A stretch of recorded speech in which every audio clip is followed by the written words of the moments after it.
জায়গাটা উপলব্ধি করে যে প্রত্যেকের প্রতি ভাব ভালোবাসা এবং প্রত্যেককে শ্রদ্ধা ভক্তি করার ভাবনা যেটা দিয়েছেন সেই জায়গায় আসতে হবে। আমি আমার গির্জায় যাই, যিশুকে খুঁজে পাই না, মক্কায় যাই, আল্লাহকে খুঁজে পাই না। তাহলে সেখানে দাঁড়িয়ে আমার মনে হলো যে দেখি কিছু লেখা যায় কিনা। তা আমি ভাবলাম যে গির্জায় গিয়ে যিশু খুঁজেছ, মক্কায় আল্লাহ, মন্দিরেতে দেখনি ভগবান, দেখেছ বিরহ, তাই মানুষের মাঝে খুঁজলে পাবে তোমার ভগবান।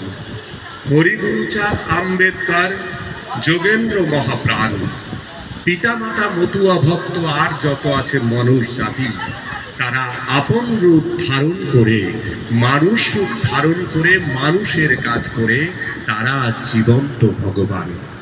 তাহলে বিভেদ কিসের? মন্দির মসজিদ গির্জায় যদি থাকে ভগবান, বিভেদ করো কাহার লাগি হিন্দু মুসলমান। ইঁদুর রক্তে বাঁচে যদি মুসলমানের জীবন, হিংসা দেশ ভুলে তখন সবারে করো আপন। এমন মানব রতন করো যতন, সবার করো জয়গান। বিভেদ করো কাহার লাগি হিন্দু মুসলমান। আমরা তো বিভেদে লিপ্ত।